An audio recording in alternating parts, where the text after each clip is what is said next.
What's up, everybody? It's Attorney Cal here with Protect Your Art. Um, I'm just so excited to see everybody back again for another session. Today, we're going to be talking about sound recording royalties. So, it's definitely going to be an interesting session. So, let's kick it off with giving some shout outs because I'm seeing everybody in here. Let's start off with G Life Music. What's up? 61. What's up? Jelmer Beats. Make sure you all tap in with one another. Purity, what's going on? King Fire. Let's see who else we got here. We got Bass Reeves. We got A6 Giddy in there. We got Bufo on the beat. X made this beat. King Swisser. Let's see. G Bartola. What's going on? Let's see what else we got. Y'all keep spamming the chat. Make sure you're connecting with one another. Let's see who else we got. Mero Remus, what's going on? And everybody drop where you're from in here. I think it'd be interesting to kind of just know where everyone's from. I want to give a really, really special shout out. I told my little cousin Charlie that I would shout him out. So Charlie, if you're watching this, I want you to learn how to protect your art. And shout out to you. We can go ahead and get started today. I'm really, really excited to have everybody here. I think today is going to be a really, really interesting and important day because we have one of the most important topics, in my opinion, in the music industry, and I think it's going to change the way we all think. I've been learning a lot through the process of just studying this topic and preparing for you all today. So we're going to talk a little bit about sound recording royalties. But before we do that, let's talk a little bit about what we have coming up. So the first thing, right, which is really dope, if you want to get placed in Cousin Stiz' new project, here's what you have to do. He's looking for some up-tempo hip-hop beats that are edgy. The ideal beat will have to sound like, it can be played at a party. So we want up-tempo, we want edgy, we want different. All you have to do is go to www.beatstars.world/cousin Stiz, STIZZ. Submit your beats by June 23rd, and you can be a part of that. That's a really great opportunity. And if you're struggling to make your first sale, or like you're a seasoned beat seller, but you want to like brush up on your skills, producer Annie Waywell, my community director Mike Trampy, and our content marketing specialist Jamil Curry, they're going to be discussing best practices for selling your beats, and that's going to be on June 10th at 1 p.m. Eastern. So RSVP at www.beatstars.world/webinars. Make sure you all tap into the stuff that we're having because it's going to be very, very interactive. It's going to be very helpful. Most times I'm there watching too, so you might see me interacting in the chat. But make sure you all are tapping in. But yeah, let's get started. Thank you again for tuning back in. And we're going to talk today about sound recording royalties and how to protect your art. So what we'll do is we usually start with like a recap of what we talked about last time so we can make sure that everybody's on equal footing. So we got a video that we're going to play for you all. It's about publishing royalties or whatever. And that'll be to, kind of recap what we talked about last time. The purpose of music publishing and the purpose of owning your intellectual property is not to just sit on your works, not to just sit on the things that you own, but to actually make those things work for you and earn you money. So as we always talk about and we say, for anyone that's new here, your music publishing and your intellectual property, here we're talking about music publishing, but we always say your intellectual property is no different than a piece of real estate. So what that means is if you own 1,000 pieces of real estate, just as he was saying, a lot of times artists, producers, and people that own compositions, they're very particular about who they allow to sample their music, right? They don't want a lot of people sampling their music. They feel like, hey, man, this is my song, this is my creation. But I will go ahead and tell you, while someone told me when I was very young that 100% of zero is nothing. That's another one. 100% of zero is nothing. What that means is you can own 100% of something, but if that something is not generating any assets, right? or any money or creating anything for you, then that means nothing. However, 1% of something generating $1 million is $1 million. So what he's saying is, hey, make sure that you understand, right? He basically essentially said he has a publishing administrator. He has someone that reaches out on their behalf who helps, with the registration of everything they do, making sure that his compositions are properly registered. That's what we can do here with BeatStars Publishing. And also, he works his catalog. He allows his music to get sampled. So he was talking about how the Pussycat Dolls sample one of his songs to make the hit song "Don't You." Last thing about this video is artists that sampled it, allow their music to be sampled, tend to have a longer career, and it also boosts the value of their catalog on the actual sound recording side. So, for example, we watched the video earlier of Travis Scott. Travis Scott samples a lot of music from 3 6 Mafia. A lot of people call him 666 Mafia. I call him 3 6 Mafia. Travis Scott samples a lot of their music. I was just listening to a song, I think it's called No Bystanders, where he sampled their Tear the Club Up. They allow a lot of artists to sample their music. They clear a lot of samples, and they have people that they own their publishing. They have people that administer their publishing. And what they do is they generate large amounts of revenue, and it keeps them relevant because they're working their songs. So if you all are in a position, you have an opportunity to have people sampling your music, or to partner up with the people to let your songs take on another life, I would recommend that you do that, because it's very, very important, and you never know, what song will take on a new life. Like this song, Who I Smoke, that was put out by Young and Ace. Vanessa Carlton had a single, and I'm not sure she wrote or whatever, but the underlying composition for that song that Vanessa Carlton had is now being sampled by so many artists. What happens is it causes her catalog, her value of her catalog to rise. So it's always important that you're thinking about that, realizing that your intellectual property is like a piece of real estate. And just because you own 1,000 pieces of real estate, the value is not necessarily at its highest if none of those things are rented out. Perfection. Yeah, guys. So let's go ahead and do this. Everybody that can, go ahead and just type real estate in the chat. You could type real estate, just type real estate, or you could put a real estate like a house. Because I always start off, if anyone's like already know, that's already been here, they already kind of know, like our saying is nothing, your intellectual property is no different than a piece of real estate. Heard that a long time ago, and that stuck with me. So we just always talking in the sense of real estate. Your intellectual property is no different than a piece of real estate. So we got a presentation. We go ahead and get started. That was just the purpose of music publishing explained. Our last class was about music publishing, and this is our recap. We talked about what is music publishing. So we just essentially just looked at a couple things, which is your performance royalties, based on publishing and songwriting royalties, mechanical royalties, and we broke all of that stuff down. We said, what rights do you have because of music publishing? So it's just all of these different rights that comes with the fact of owning your music publishing. How to register your music publishing. So we talked about making sure you have a PRO. We also talked about working with great publishing administrators.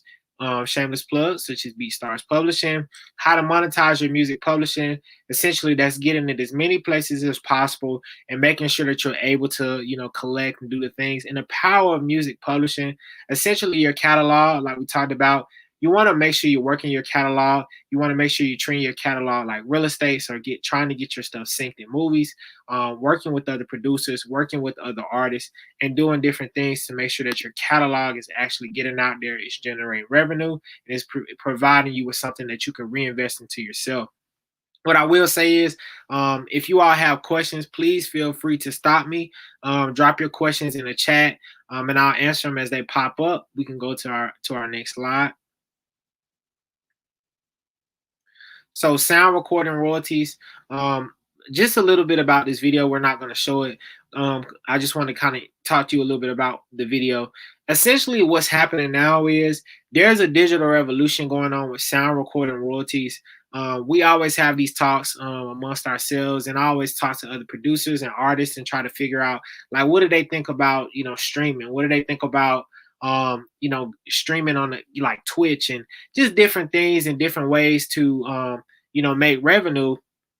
And I think these videos are interesting because they're cataloging and talking about how now the money is being generated from everything online, right? So you're finding yourself going from, back in the day where all of the records were being played, and then we went from records to tapes, and then we went from tapes to CDs, and now it's just like, now we're at a point where you got streaming, and you got Patreon, and you got OnlyFans, and you got all of these different things that people have and do as artists to make and generate revenues. And a lot of those revenues are based around sound recording royalties. What does that mean, Kyle? Your sound recording royalties are the actual sounds that you hear from the music, and that actual music, you can place that stuff online, and now you're in a position to generate royalties. But I want us to peel back today how that got started, where is it at now, where is it going, some interesting facts, and then we'll wrap up with that. So let's go to our next slide. So the purpose of Protect Your Art. Everybody that's already watched us, they know. But if you're new here and this is your first time, actually coming in, the purpose of Protect Your Art is to introduce students to legal, business, and creative aspects of the entertainment industry. Entertainment law consists of a broad array of core legal issues combined with the relationship issues that relate to producing and protecting entertainment products and talent. What does that mean? That's straight from my law school entertainment and copyright class. Only thing that we're doing here today and what we've been doing is, all of us, we understand, most of you all of you all are great producers, right? You can make a beat, you can work with artists, you can do everything. But I saw somebody say it's not just about the music business or the music. It's not just about the business. It's the music business, right? It's not music, it's not business, it's both. So what we want to do here today is we want to make sure that we're learning everything that we need to learn. We're figuring out, all right, what does all of this stuff really mean? How do we get to the next level? When we get to this level, what tools do we have, or things that we know that have put us in this position to where someone starts talking about music publishing in an agreement, and you're like, nah, Kyle, we talked about that with Kyle, that's different, or sound recording royalties, or all of these things. We want everybody to have a great footing on the business and creative aspects of the entertainment industry. For all guys, today I'm using the guide. I have it right here on my phone, but you can go to www.beatsstars.world/protect-your-art. And when you go there, you'll be able to download the same exact handout that I'm using. So we can go to the next slide, and we can get started and jump in. Like I said, guys, if y'all have questions, please feel free to ask, and we'll answer them as they pop up. So here we go. Sound recording royalties. What are sound recording royalties? First, let's talk about sound recordings. What is a sound recording? And I'm going to read it and I'll synthesize it. The Copyright Act defines sound recordings as works that result from the fixation of series of musical and spoken or other sounds. That's all you really need to know. So the Copyright Act defines sounds as just something that's fixed. Remember, we talked a while ago, just in our first lecture, and just for you all that's tuning in today, we've already discussed music publishing. We discussed copyrights, trademarks, intellectual property, and all of these different things. So if you haven't tuned into those previous things, just go in and check them out, and we'll kind of try to bridge the gap for all of our new viewers. But today we're just talking about those sound recording royalties. So essentially anything that you could hear, right? So if you hear me humming and you're recording me humming, and we take that and put it in a fixed form, that becomes a sound recording. And at that point, once I take that sound recording and I monetize it, so say I want to put it on vinyl. Vinyl is coming back. I read a fact the other day that says there has almost been as many vinyl sales within the US as there has been CD sales. So vinyl is coming back. If someone puts that sound of me humming on CDs, if they put it on Spotify, if they put it on Apple Music, if they put it on all that, after someone was to stream that, the monies that are made from those sound recordings are now my sound recording royalties. Well, Kyle, we talked about music publishing. How does that differ in music publishing? This is how. Our sound recordings are on one side, meaning the sound, and our music publishing is on the actual instrumentation, or the underlying lyrics, or the compositions, or the things that actually make up the sounds. So it's two different things. The sound recordings are what you hear, and the music or the music publishing, the underlying compositions aren't necessarily what you hear, but they're the components that make up the sound recording. So, what are the history behind sound recording royalties? Okay, we all know about sound recording. So, Thomas Edison in 1877, he created what's called a basically a phonograph. So this was really like the first radio. So we went from the first radio, boom, to next thing you know, and I'm looking at it and it's in your handout. We went from the first radio to we went to like a more so like a better version of the radio. And then we went from all the way from the radio for all these years to which we all know as the Sony Walkman, right? So in my opinion, that was really like the first like big thing, right? You had the radio, then you had the Sony Walkman.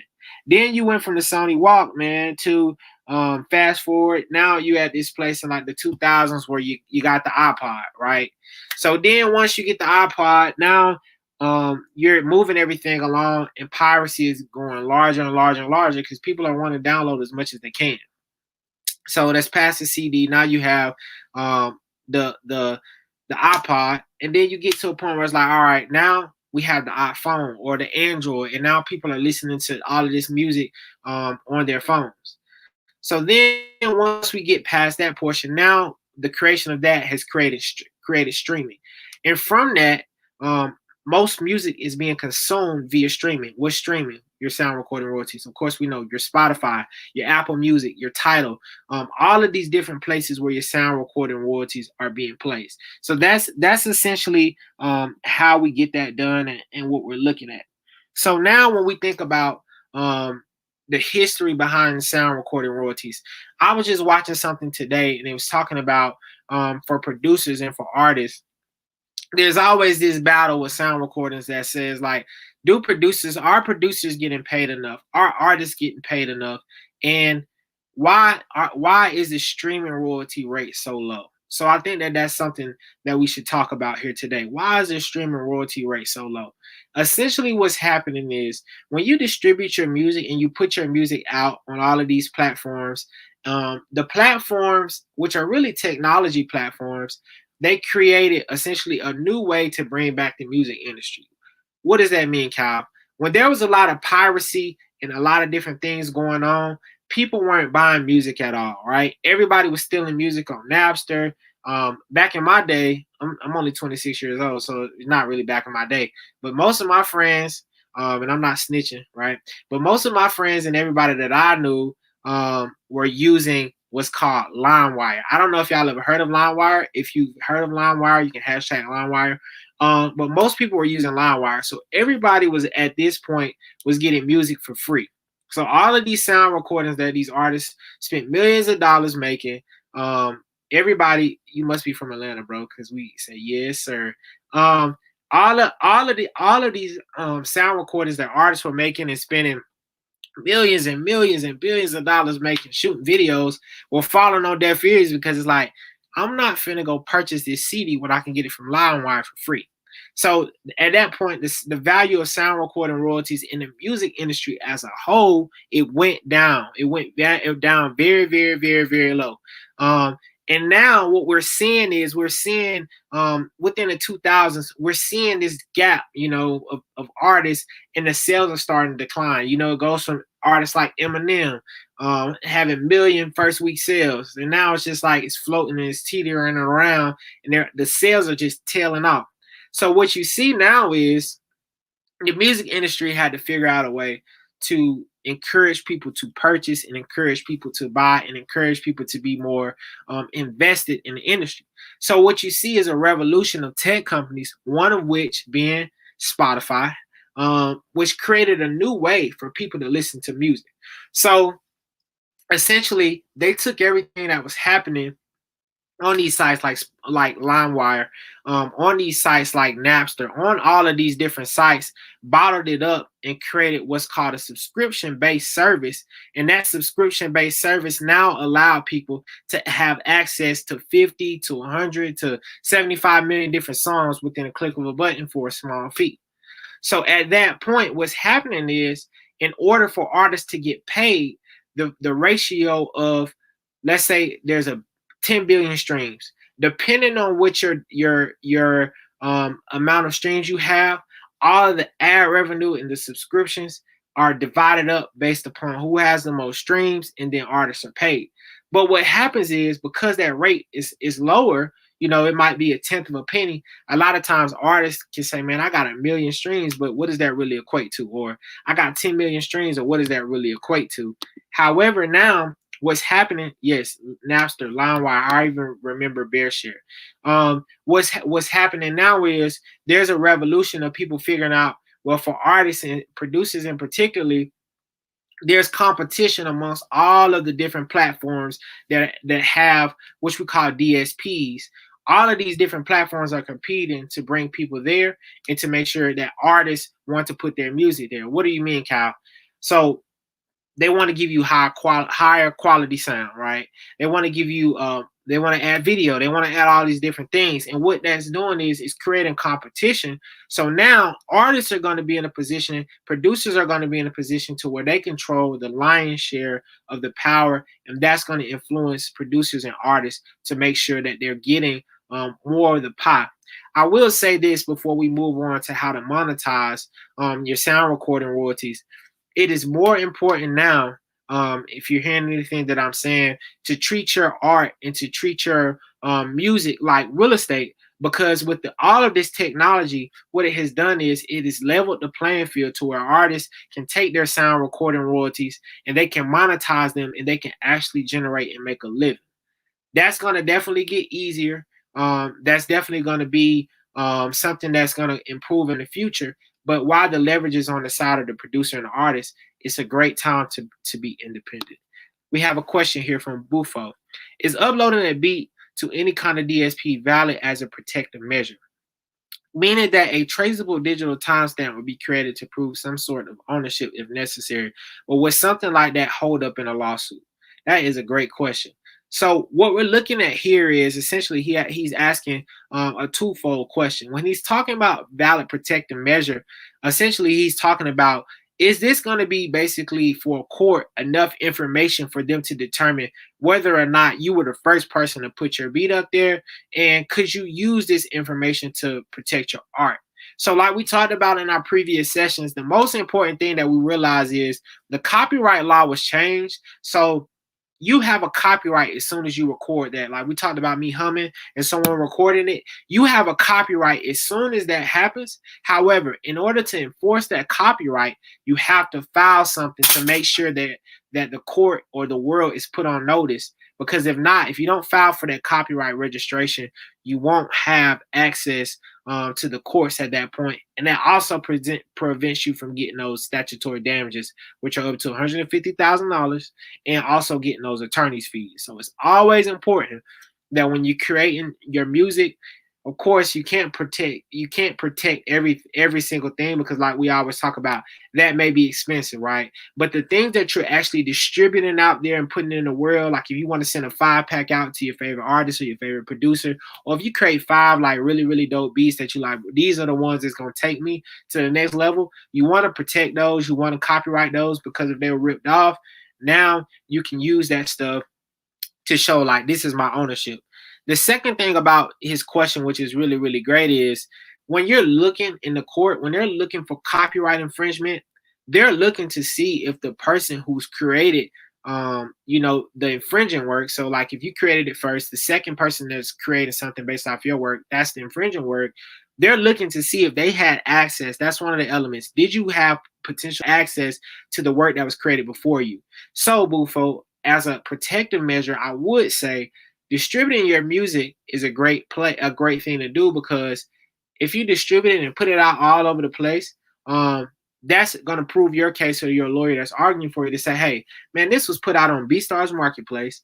This was put out on Spotify, distributed through BeatStars, put out on Spotify, Apple Music, TikTok, all these different places. So whoever stole this guy that stole my beat or stole my work, he definitely had access to it before, he put it out. Therefore, there's a prima facie case of copyright infringement. So that's a great question. But I will encourage you not only to copyright those packs or those things you're sending out, but yes, distribute that stuff, because that is your timestamp. And you can always go back to your Spotify or come back and say, hey, could y'all give me a copy of when I actually submitted it? and you can use that stuff to, further strengthen your case if you're having issues, with copyright infringement. So really, really great question. So the next thing that we're going to talk about is the best way to monetize your copyrights, or not your copyrights, but your sound recording royalties or your sound recordings. Um, I the other day was on Instagram looking at BeatStars page while I was working, which I do often. Sometimes when I'm working and I'm just like typing or doing something or reviewing something, and I've been reviewing for a while, I just get on my phone and I'll go in and I'll look and I'll be like, all right, let me look and see what we got new, what we got cooking, who's the new hot producer, who's doing this, who's doing that. And I think one of the things that I looked at is I saw our community director, Mike Trampy, talking about how producers distribute everything, but not only should they distribute stuff to the BeatStars marketplace, um, but they should also distribute their stuff on DSPs, because what's happening is, and this is really the segue to this, how to monetize your sound recordings. I go in and I look and I say, man, there's not really many people that's monetizing their recordings. Say you're taking these beats, right, and you're putting them on the marketplace, and all of these people are listening to them on the marketplace, or other artists, other producers, other people, and they're on the marketplace, but they're not necessarily on DSPs. The way our community director explained it to me was, or to our community, was the dope thing about putting it on the DSPs, which is your Spotify's, your Apple Music, your TikTok, your Instagram Music. Now you can put your music there, and when people go and they're looking at clips or highlights with your beats, or people use your beats, they can actually tag those. They can actually go like they were posting a reel or a TikTok or YouTube short, and they can pull your actual beat up, and that beat is there. And not only are they being exposed to your beat, but you get paid royalties for that. So instead of just putting your beats behind like a video, or putting your beats behind a picture or image, why not go ahead and put your beat out there, distribute it? You're already distributing it on the marketplace, and now you're generating royalties and revenues, not only from your marketplace clients, but you're also generating revenues from people that just casually happen to find your stuff, and that's a great way to monetize your sound recording. So I just wanted to make sure that we went through that and we talked about that, because that's really, really important. Let me see what other questions. I think I saw a question here, and I want to make sure that I get it answered. Let's see. Here we go. In the UK, the copyright laws are different from the US. As I sell on BeatStars, do I have to register my music in the US? What law do I fall under? That is a really, really great question. Shout out to BB Black. So you're right. There are different laws. Here we have the copyright law, the Copyright Act, and all of these different things, and they're changing day by day. In the UK, y'all have a different set of laws. But what I will say is, it's always best to register your music where you're located. And the reason why you want to do that is because if there was an issue with your music, you don't want to have to trek all the way across the pond, or across to another country to litigate that. So you could utilize United States copyright law, I mean United Kingdom copyright law, register your stuff there, and still sell on BeatStars.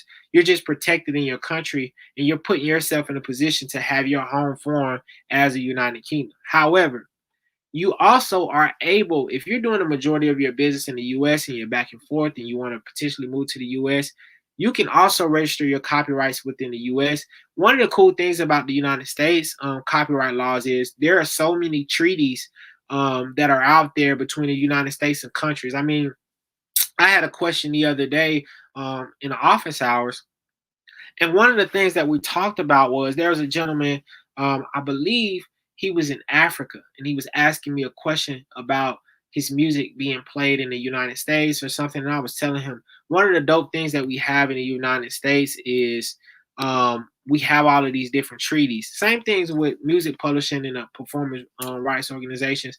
There are treaties that protect you. So once it's registered in the US, a lot of these countries also have treaties with us. So you're putting yourself in a position to have registration here and there, and not just in one place. So I would always encourage you to register your music in the home country, so that's your home territory. But if you were to be traveling back and forth and you know, register something in the US, you still would also have protections. You just would have to look at those treaties to see which countries the US had those agreements in place with.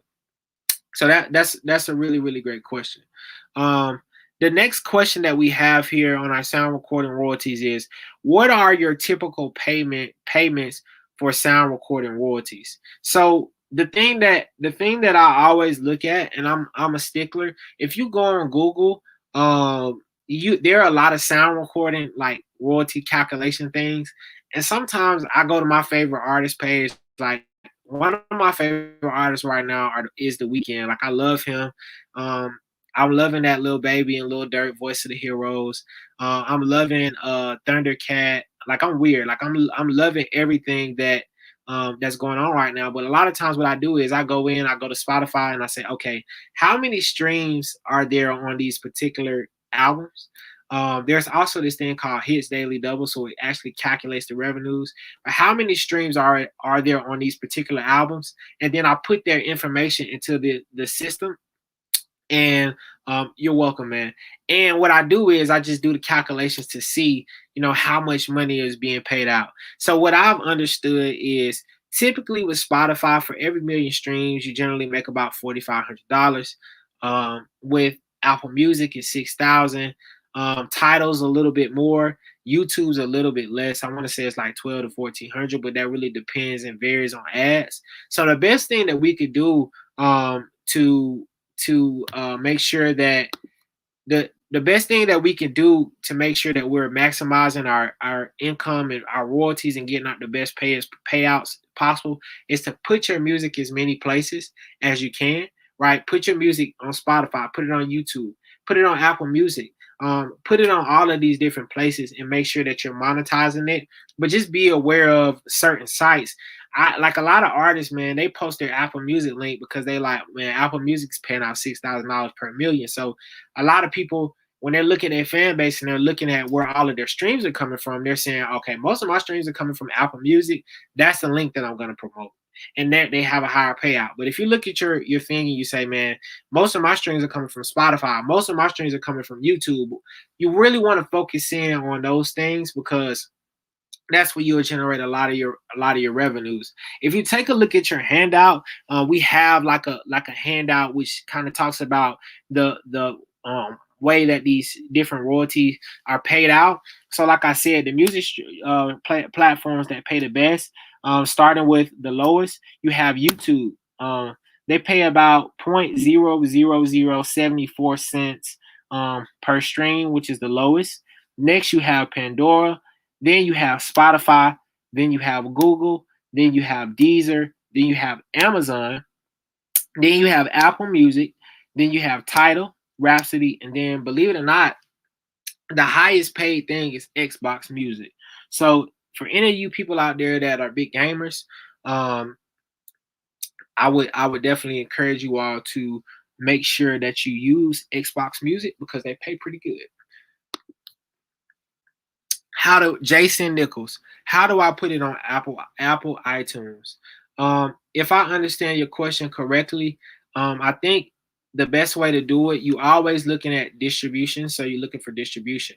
So essentially what distribution is, it just takes you essentially pay a fee, a small fee, nominal fee, and you put yourself in a position to not only get it on Apple, not only to get it on iTunes, but you also get it to all these other places. What I would suggest you do, shameless plug, I actually have a BeatStars distribution account. I'm not gonna probably distribute anything on there. I might drop a song, but go to beatstars.com, click on distribution at the top, and then it'll get you started with what you need to do to actually distribute your music. So the next thing is when we're talking about sound recording royalties is how to go gold and platinum in the streaming era, right? This is a topic that a lot of people go back and forth about with sound recording royalties and sound recording because a lot of people from the golden era, what they call the golden era hip hop, which is the 90s, right? They argue that it was harder back then to go platinum or to go gold, because you actually had to sell physical records, right? You like people actually had to go to the stores. They actually had to stand in line. They actually had to wait. They actually had to pay $20 to get an album.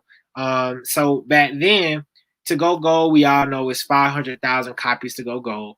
All right. 1 million to go platinum and 10 million to go diamond. Now it's a little bit different with the advent of streaming.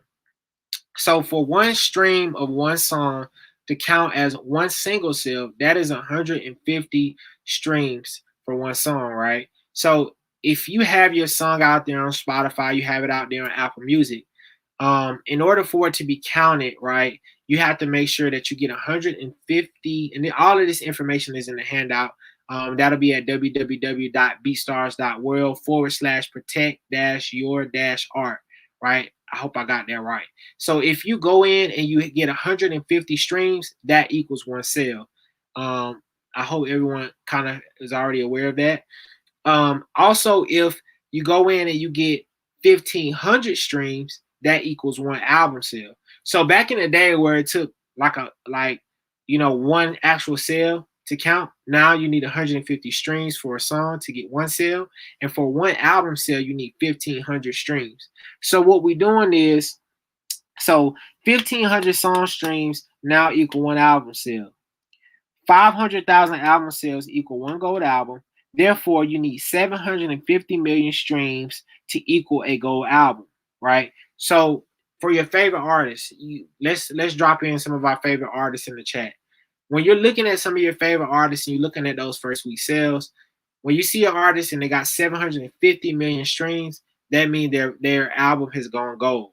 So when you're putting out as a producer or as an artist, when you're working on a project and you're studying the numbers and you're looking at artists and you're figuring out whether or not you want to collaborate, and you're trying to determine, like, man, what is it going to take for me to get a platinum plat or a gold plat? You need 750 million streams to get a gold plat. You also need, in order to go platinum for an album, you need 1.5 billion streams. Now, I know that may sound like really, really hard or really, really crazy or difficult, but the thing about it is, it's not really that hard. I mean, you working with great artists, you networking, you doing all these different things, you're putting your music in as many places as possible. What's going to happen is you're putting yourself in a position to potentially link up or to meet with an artist and to get yourself in a position where now you're generating streams and streams and streams, and before you know it, you're at 1 million streams. Once you get past 1 million, now you're at 10 million. So you just have to keep going, keep pushing, keep doing all of these different things. And what'll happen is, after a certain period of time, let's say you get 1 million streams every couple months or once a year, or you're working with an artist and they're taking off. You never know what artists may start slow and they'll pick up in their catalog, like we talked about in the last time. Young and Ace, Spinner Benz, Whopper with the Chopper, all of them sampled Vanessa Carlton's song that we all know and that we love from the movie White Chicks. Now her catalog is going to start to go back up, right? Her streaming catalog is going to go up. Her physical catalog, people might buy it on vinyl. So if her album or song or single isn't already platinum, if she's at 750,000 sales, or she's at 500,000 sales, and she's trying to go platinum, she's already gold. She just needs 750 million more streams for her album to go, or her single to go gold, right? So that's all you're looking at. We have to make sure that we're understanding. You need 150 streams. Let's clarify: 150 streams for one single sale. You need 1,500 streams for one album sale. You need 750 million streams to go gold, and you need 1.5 billion streams to go platinum. Okay, I'm seeing. Let me see. Struggling to get 10 views on the beat, but 1.5 billion should be doable. It definitely can be. It's really all a mindset. It's really out working with great artists, keeping it going, because you never know which one is gonna take you to the next level. We have Terry Perez, Taryn Wells, Matt Brock, Drake, Eminem, Linwood, Randolph, Post Malone, Valley Ant, amongst many more things. Perfect. Let's do this. Does anyone have any questions right now that they want to get answered? Anything that they want to know about sound recording royalties? Anything that they want to make sure that they're clear on? And if not, what we can do is post your questions in the chat, and let's go to the next slide, and we'll keep keep everything rolling. So the this is the chart that we talked about. Just want to make sure we clarify, just so we all know where to focus in on. Like I said, Xbox Music, I didn't even notice. They pay the best amount of money based on streams. You got Rhapsody, you have Tidal, you have Apple Music, you have Amazon, excuse me, you have Deezer, you have Google, you have Spotify and Pandora, and of course we have YouTube, which pays the least amount of money. So yeah, guys, let's make sure we checking in, um, and making sure we're doing all these different things. Let's see. So distributing doesn't affect beats being sold or licensed, correct? Right, that's right. Ghost Z. So distributing your music, because these are your copyrights, because these are your ownership, things that you own, and you're giving out these non-exclusive licenses. Essentially, they're your baby. So now you can take these same copyrights and these same non-exclusives, and you can distribute them, and put them out there to make sure that you're able to actually monetize everything that you have, right? So it doesn't stop what you've already doing. You just have to make sure that you're giving out non-exclusive licenses, because if they're exclusive, then that may be a problem with your contract. But if you're giving out these non-exclusive licenses, which are usually most people's cheapest licenses, you can also distribute that same music on the DSP platforms and monetize them that way as well. Let's see. We have, let's see this. Kaboom Beats. What's going on, Kaboom Beats? I really like your logo, by the way. Does ASCAP pay royalties to producer with music on TikTok? Great question. So ASCAP, BMI, and that's a really great question, and it brings us to our next thing. Um, ASCAP, BMI, CSAC, and all the other ones, they collect the publishing side of things, right? So they're collecting, or your performance royalty side of things, which is your publishing and your songwriting. So all of these different streaming platforms, which is your TikTok music, your Instagram music, Facebook music, Xbox music, and all of these other streaming platforms here, they're basically internet companies. So what your PRO essentially does is, not only do they collect your royalties from the main things, but they also collect your music royalties from all of these other places as well. So your TikTok music, Instagram, all of these different places. So it's always good to make sure you're signed up for a PRO, and a publishing administrator, or whatever you decide to do, so that you can collect these royalties. Let's see. If you have SongTrust, do you need publishing account with BMI? So essentially, what's important here is you want to make sure that you always have a PRO. Like, the PRO is, your BMIs, your ASCAPs, your CSACs, all of these different organizations, because they actually collect the royalties. They have all of these different things set up in these different territories. They get the royalties in, they pay them out to your publisher pays them out to you.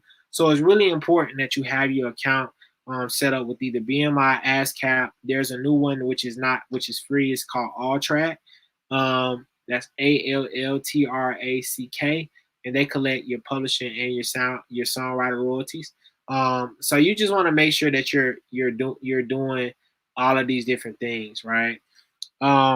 Ownership. So we're talking about ownership in all of these different things. The biggest thing about when you're distributing your music, and this is more so on the sound recording side, you want to make sure that you're giving these non-exclusive licenses. So essentially what you're doing, just like with your beats, when you're distributing your music, you're granting non-exclusive licenses to the distributors, and they're able to distribute your music.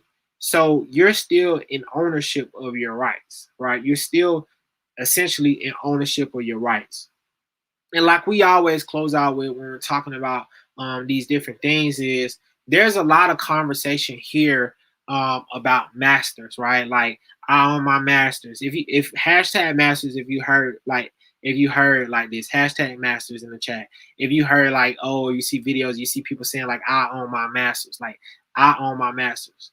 What does that even really mean? What that means is, when people saying that they own their masters, owning your masters is no different than owning your sound recordings, because essentially sound recordings and masters are really one and the same.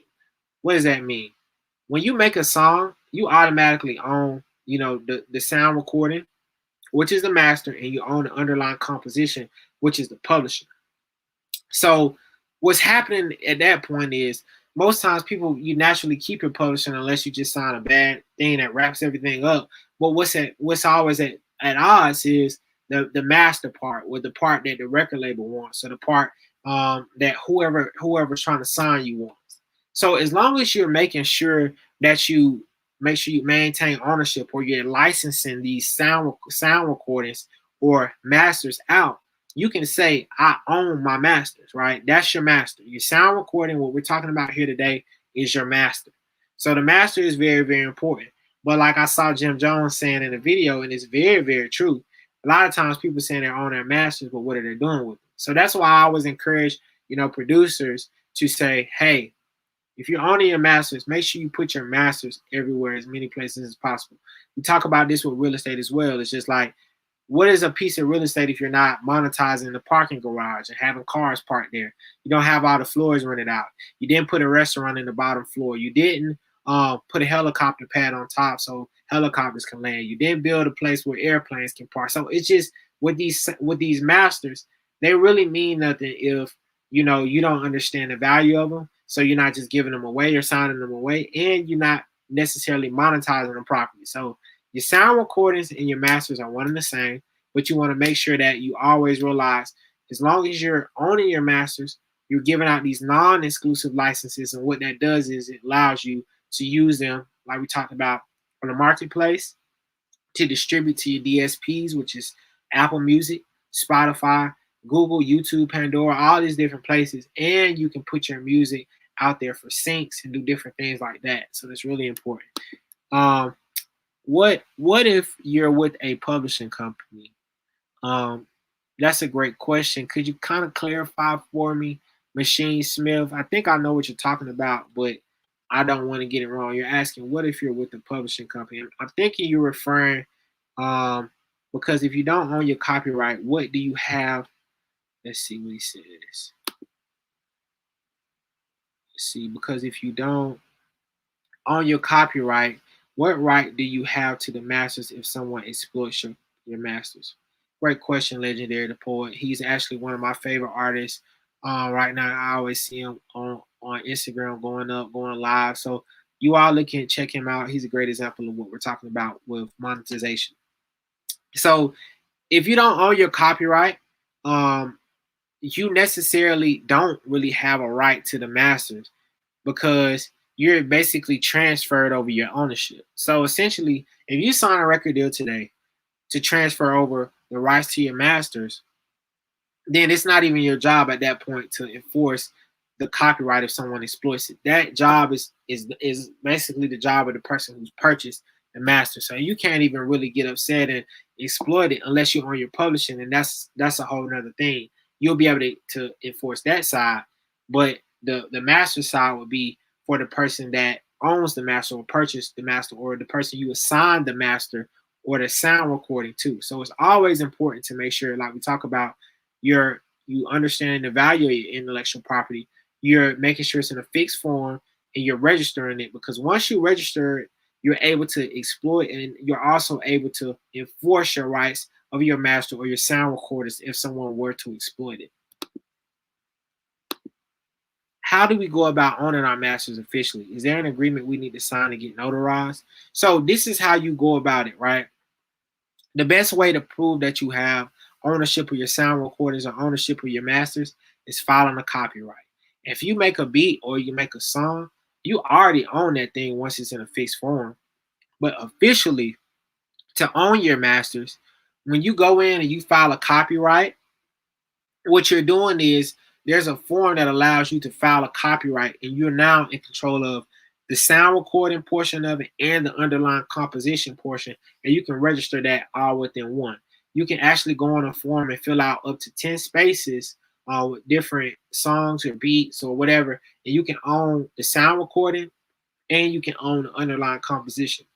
So the best way to make this official is to make sure that you're registering your copyrights, because once you have copyright ownership, now you're in a position to really license out these different things, you know. And once you're able to license out these different things, if someone was to take one of your licenses and use them without you even having an agreement with them, then you can enforce that. Like Legendary Deploy was saying, if someone was to exploit what you own.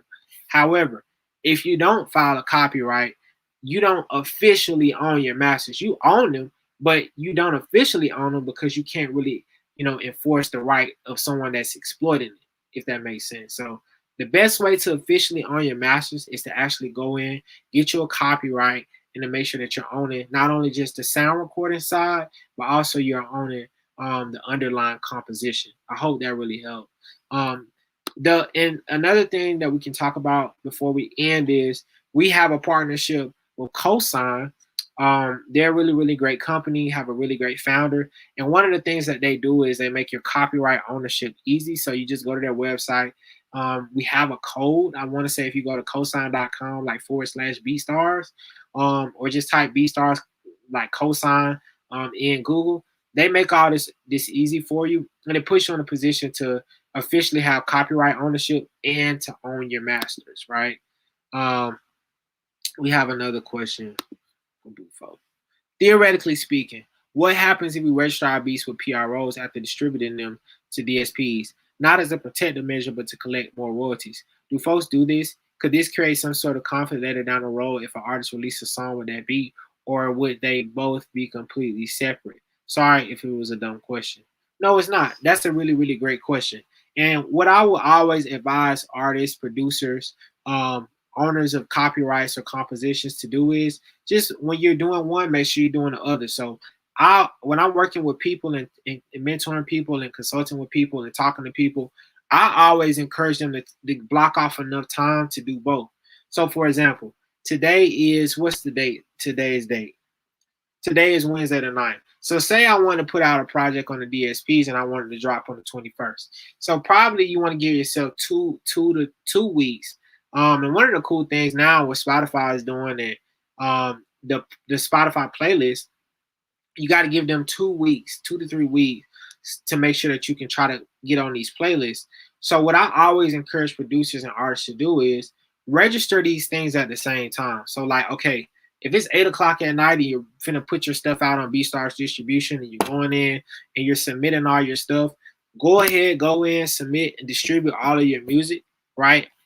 On the distribution platform, and then as soon as you get done, or it may not be the same thing, but once those ISRC codes or those codes that they give you in order to, or UPC codes are generated, go ahead and take those codes and register your stuff with your PRO as soon as you get this stuff distributed. And what that does is it keeps everything lined up and it puts you in a position not to forget, because you don't want to be collecting your distribution or your sound recording royalties, but you're not collecting the publishing royalties, right? So you want to make sure that you're doing all of these things around the same time, and it just builds a great habit so that you're protected.